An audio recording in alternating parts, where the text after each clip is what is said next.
Story with Binaca. सुनिए कहानी Binaca की जुबानी। तो लीजिए, हाजिर है वरिषेण मुनि की कथा।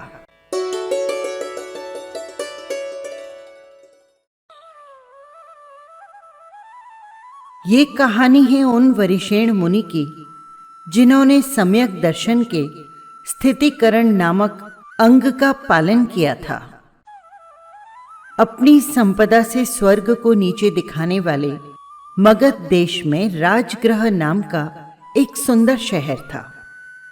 उसके राजा थे श्रेणिक। वे सम्यक दृष्टिवान थे, उदार थे और राजनीति के अच्छे विद्वान थे। उनकी महारानी का नाम था चेलना। वो भी सम्यकत्व रूपी अमोल रत्न से भूषित थी। बड़ी ही धर्मात्मा, सती और विदुषी थी। उनके एक पुत्र था जिसका नाम था वरिणेश। वरिणेश भी बहुत ही गुणी और धर्मात्मा था। एक बार सत्य को जानने वाला ये वरिणेश चतुर्दशी की रात्रि में उपवास सहित शमशान में कायोत्सर्ग कर रहा था। उसी दिन मगध सुंदरी नाम की एक वेश्या राजगृह के उपवन में क्रीड़ा करने आई। उसने वहां पर श्री कीर्ति नाम के सेठ को देखा, जिनके गले में बहुत ही सुंदर रत्नों का हार पड़ा था। उस हार को देखते ही मगध सुंदरी लालायित हो उठी। उसे तो हार के बिना अपना जीवन निरर्थक लगने लगा। सारा संसार उसे हारमय दिखने लगा। वो उदास मुंह घर लौट आई। रात के समय जब उसका प्रेमी विद्युत चोर घर पर उससे मिलने आया तो उसने मगध सुंदरी का उदास मुंह देखा। उसने बड़े ही प्रेम से पूछा, प्रिय, आज मैं तुम्हें उदास देख रहा हूं। क्या तुम मुझे इसका कारण बतलाओगी? तुम्हारी ये उदासी मुझे अत्यंत दुखी कर रही है। मगध सुंदरी विद्युत पर कटाक्ष बाण चलाते हुए बोली, प्राण वल्लभ, तुम मुझे इतना प्रेम करते हो, पर मुझे तो जान पड़ता है कि तुम्हारा प्रेम बस दिखावा है। तुम यदि सचमुच मुझसे इतना प्रेम करते हो तो कृपया कर श्री कीर्ति सेठ के गले का हार, जिसे आज मैंने बगीचे में देखा था और जो कि बहुत ही सुंदर है, मुझे लाकर दीजिए, जिससे मेरी इच्छा पूरी हो जाए। और हाँ, तभी मैं समझूंगी कि आप मुझसे सच्चा प्रेम करते हैं और तभी आप मेरे प्राण वल्लभ होने के अधिकारी होंगे। मगध सुंदरी के जाल में फंसकर उसे इस कठिन कार्य के लिए भी तैयार होना पड़ा। वो उसे तसल्ली देकर उसी समय वहां से चल दिया और श्री कीर्ति सेठ के महल में जा पहुंचा। वहां से वो श्री कीर्ति के शयनगार में गया और अपनी कुशलता से उसने गले में से हार निकाल लिया और बड़ी फुर्ती के साथ वहां से चल दिया। लेकिन अफसोस, हार के दिव्य तेज को वो छुपा न सका। सो भागते हुए उसे सिपाहियों ने देख लिया और वे उसे पकड़ने के लिए दौड़े। वो भागता भागता शमशान की ओर निकल आया। उसने देखा कि वरिषेण इस समय शमशान में कायोत्सर्ग ध्यान में है। सो विद्युत चोर मौका देखकर पीछे आने वाले सिपाहियों के पंजे से छूटने के लिए उस हार को वरिषेण के आगे पटक कर वो वहां से भाग खड़ा हुआ। इतने में सिपाही भी वहां आ पहुंचे। वरिषेण को हार के पास खड़ा देख वे भौचक्के से रह गए। वे उसे उस अवस्था में देखकर हंसे और बोले, वाह, चाल तो खूब खेली गई है। मानो जैसे हम तो कुछ जानते ही नहीं और तुम्हें धर्मात्मा जानकर छोड़ जाएंगे। पर याद रखिए, हम अपने मालिक की सच्ची नौकरी करते हैं। हम तुम्हें कभी नहीं छोड़ेंगे। ये कहकर वे वरिणेश को बांधकर श्रेणिक राजा के पास ले गए और राजा से बोले, महाराज, ये हार चुरा कर लिए जा रहा था, सो हमने इन्हें पकड़ लिया। सुनते ही श्रेणिक का चेहरा क्रोध के मारे लाल सुर्ख हो गया। उसके होठ कांपने लगे, आंखों से क्रोध की ज्वालाएं निकलने लगी। उन्होंने गरज कर कहा, देखो पापी, कुल कलंक, जो शमशान में जाकर ध्यान करता है और लोगों को ये बतलाकर कि मैं बड़ा धर्मात्मा हूं, उन्हें ठगता है, धोखा देता है। देख लिया मैंने तेरे धर्म का ढोंग। सच है, लोगों को धोखा देने के लिए दुराचारी क्या क्या अनर्थ नहीं करते। जिसे मैं राज्य सिंहासन पर बिठाकर संसार का अधीश्वर बनाना चाहता था, वो इतना नीच होगा।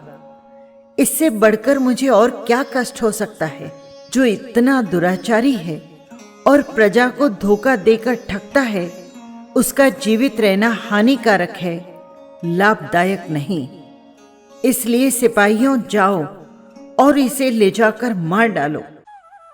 अपने प्रिय पुत्र के लिए महाराज की ऐसी कठोर आज्ञा सुन सब भौचक्के होकर महाराज को देखने लगे। सबकी आंखों में पानी भर आया, पर किसकी मजाल जो उनकी आज्ञा का प्रतिवाद कर सके। जल्लाद लोग उसी समय वरिशेण को बंध्य भूमि में ले गए। उनमें से एक ने तलवार खींचकर बड़े जोर से वरिशेण के गर्दन पर मारी, मगर ये क्या आश्चर्य, जो उसकी गर्दन पर बिल्कुल भी घाव नहीं हुआ, किंतु वरिशेण को उल्टा ये लगा मानो किसी ने उसके गले में फूलों की माला डाल दी हो। जल्लाद लोग देखकर दांतों में उंगली दबा गए। वरिशेण के पुण्य ने उसकी रक्षा की।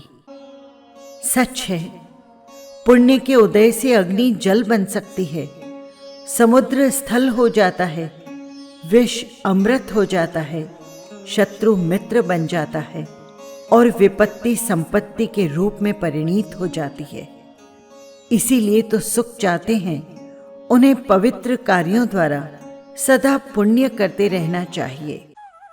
वरिशेण के गले में माला देखकर सब उसकी जय जयकार करने लगे। देवों ने प्रसन्न होकर उस पर सुगंधित फूलों की वर्षा की। नगरवासियों को इस समाचार से बड़ा ही आनंद हुआ। सबने एक स्वर में कहा, वरिशेण तुम धन्य हो, तुम वास्तव में साधु पुरुष हो, तुम्हारा चरित्र बहुत निर्मल है, तुम जिन भगवान के सच्चे सेवक हो, तुम पवित्र पुरुष हो, तुम जैन धर्म के सच्चे पालन करने वाले हो।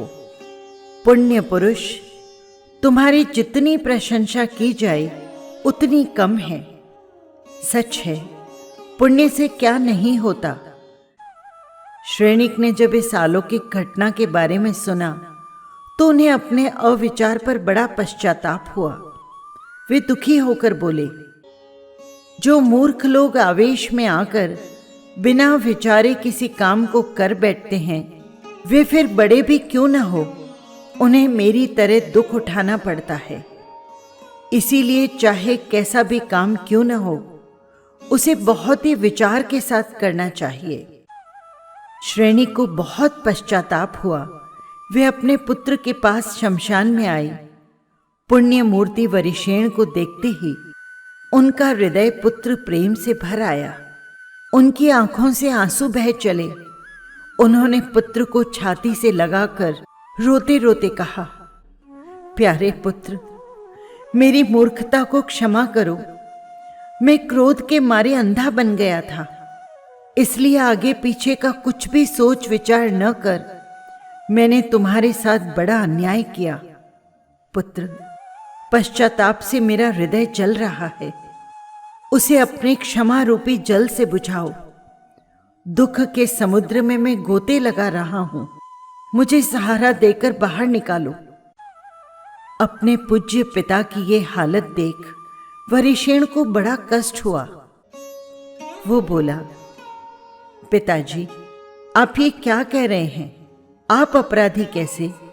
आपने तो अपने कर्तव्य का पालन किया है, और कर्तव्य का पालन करना कोई अपराध नहीं। मान लीजिए, यदि आप पुत्र प्रेम के वश में हो, मुझे ऐसे दंड की आज्ञा न देते तो प्रजा क्या समझती? चाहे मैं अपराधी नहीं भी था तो भी क्या इस बात को प्रजा समझ सकती थी? वो तो यही सोचती ना कि अपना पुत्र होने के कारण आपने मुझे छोड़ दिया। पिताजी, आपने बहुत ही बुद्धिमानी और दूरदर्शिता का काम किया है। आपकी नीति परायणता देखकर मेरा हृदय आनंद के समुद्र में गोते लगा रहा है। पिताजी, आपने पवित्र वंश की आज लाज रख ली। यदि आप ऐसे समय में अपने कर्तव्य से जरा भी विमुख हो जाते तो सदा के लिए अपने कुल में कलंक का टीका लग जाता। इसलिए आपको प्रसन्न होना चाहिए, न कि दुखी। हाँ, इतना जरूर हुआ कि मेरे इस समय पाप कर्म का उदय था, इसलिए मैं निरपराधी होकर भी अपराधी बना। पर इसका मुझे खेद नहीं, क्योंकि जो जैसे कर्म करता है उसका शुभ या अशुभ फल उसे अवश्य भोगना पड़ता है। फिर मेरे कर्मों का फल भी तो मुझे भोगना ही था। पुत्र के ऐसे उन्नत और उदार विचार सुन श्रेणिक बहुत आनंदित हुआ। वो सब दुख भूल गए। उन्होंने कहा, पुत्र, सत्पुरुषों ने बहुत ठीक कहा है। चंदन को कितना भी घिसिए, उससे उसका कुछ नहीं बिगड़ता, उससे तो सुगंध ही निकलती है। ठीक उसी तरह सत्पुरुषों को दुष्ट लोग कितना भी सता लें, कितने भी कष्ट दें, पर वे उससे कुछ भी विकार को प्राप्त नहीं होते, सदा शांत रहते हैं और अपनी बुराई करने वाले का भी उपकार ही करते हैं। वरिणेश के पुण्य का प्रभाव देखकर विद्युत चोर को बड़ा डर लगा। उसने सोचा, राजा को मेरे बारे में मालूम हो गया तो मुझे बहुत कड़ी सजा देंगे। इससे तो अच्छा यही होगा कि मैं स्वयं ही जाकर उन्हें सब कुछ सच सच बता दूं। ऐसा करने से शायद वे मुझे क्षमा कर दें। ये विचार कर विद्युत चोर महाराज के सामने जा खड़ा हुआ और हाथ जोड़कर उनसे बोला, प्रभु, ये सब मेरा पाप कर्म है। पवित्र आत्मा वरिणेश सर्वथा निर्दोष है। पापिनी वेश्या के जाल में फंसकर ही मैंने ये नीच काम किया था, पर आज से मैं ऐसा कोई काम नहीं करूंगा। मुझे दया करके क्षमा कीजिए। विद्युत चोर को अपने कृत कर्म के पश्चाताप से दुखी देख श्रेणिक उसे अभय देकर अपने प्रिय पुत्र वरिणेश से बोले, पुत्र, अब राजधानी में चलो। तुम्हारी माता तुम्हारे वियोग से दुखी हो रही है। उत्तर में वरिणेश ने कहा, पिताजी, मुझे क्षमा कीजिए।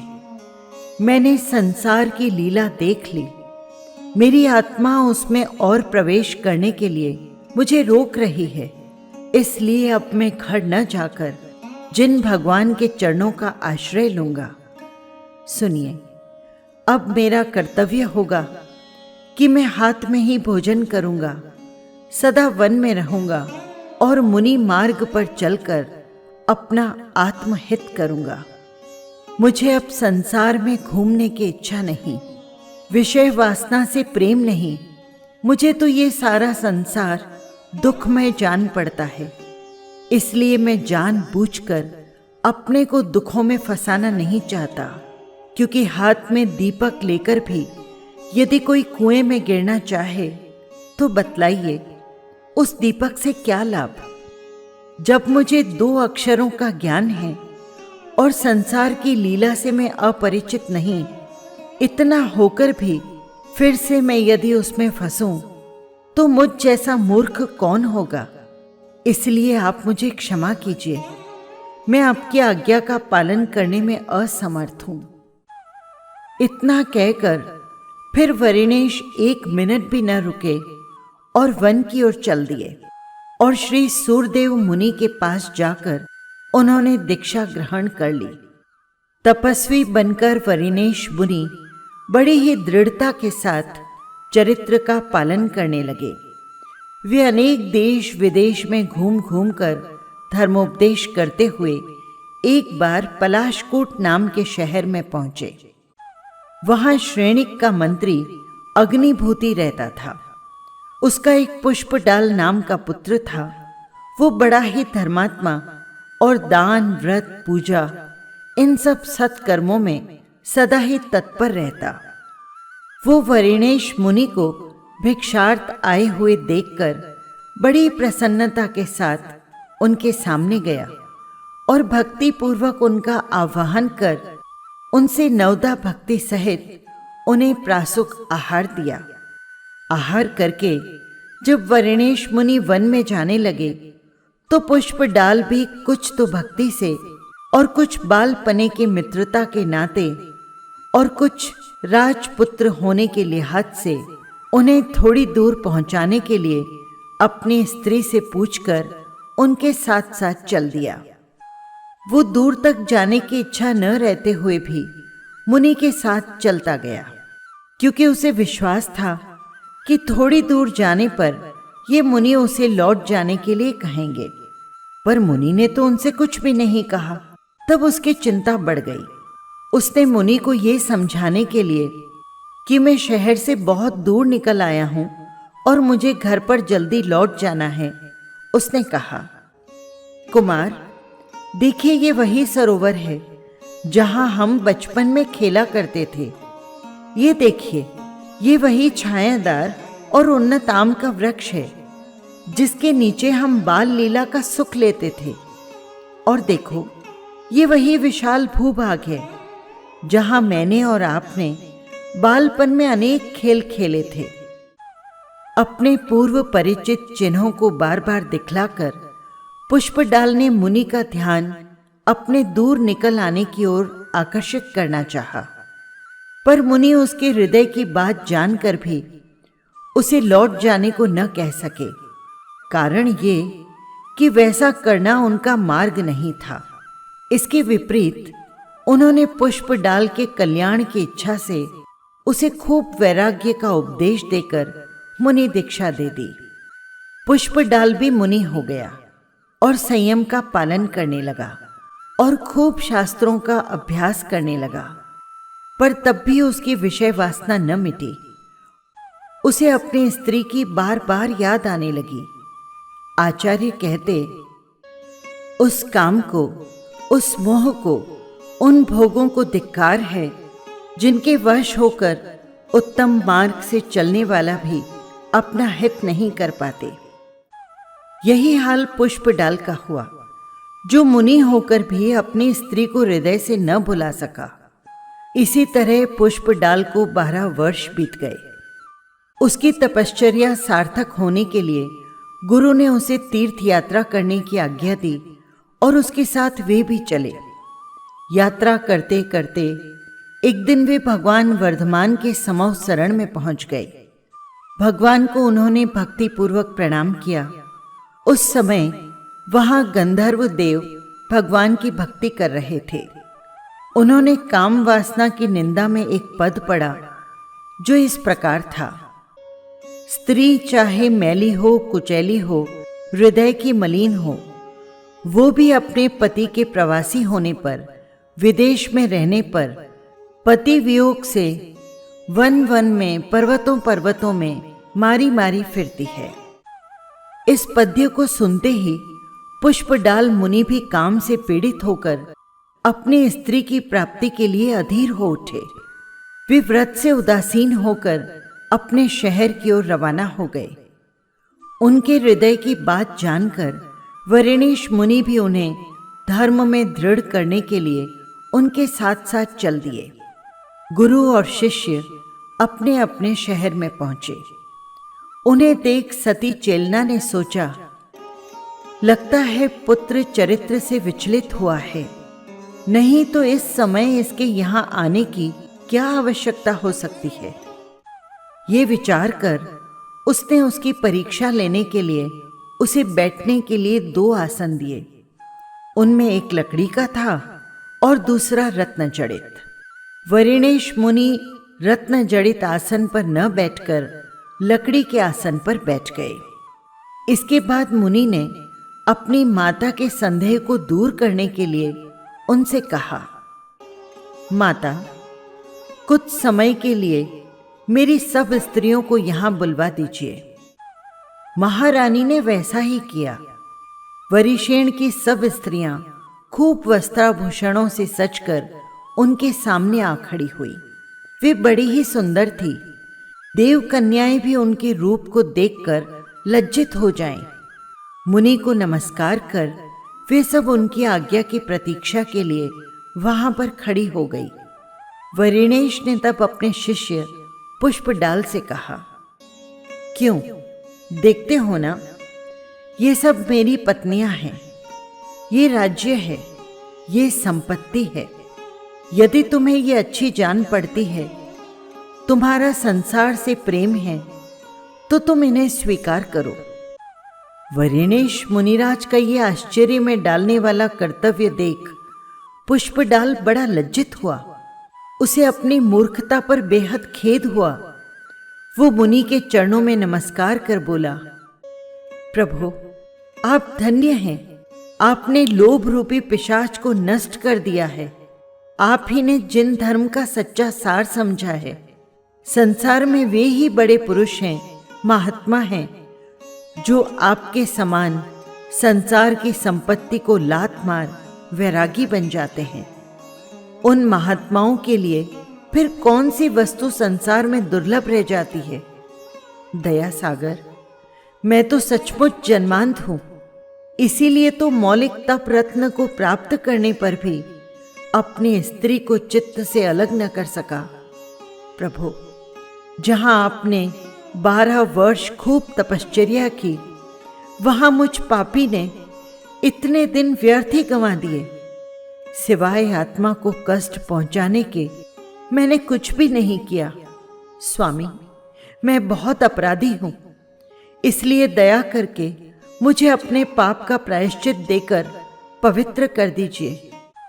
पुष्पडाल के भावों का परिवर्तन और कृत कर्म पश्चाताप से उसके परिणामों की कोमलता और पवित्रता को देख वरिणेश मुनि बोले, धीर, इतने दुखी न बनिए।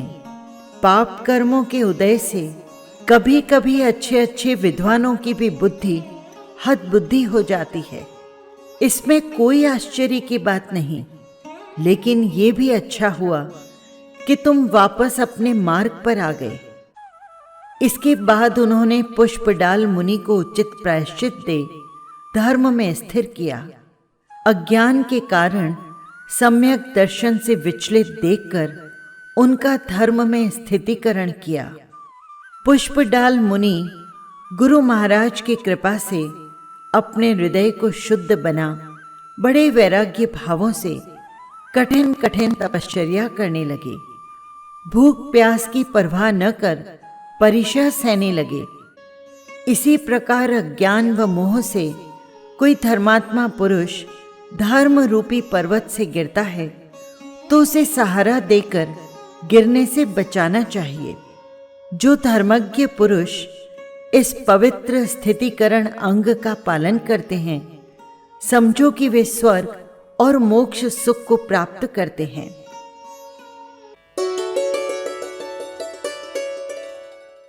बस यही थी कहानी।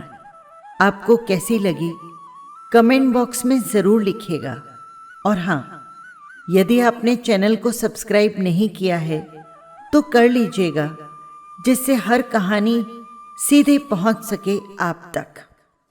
फिर मिलेंगे किसी नई कहानी के साथ। जय जिनेंद्र।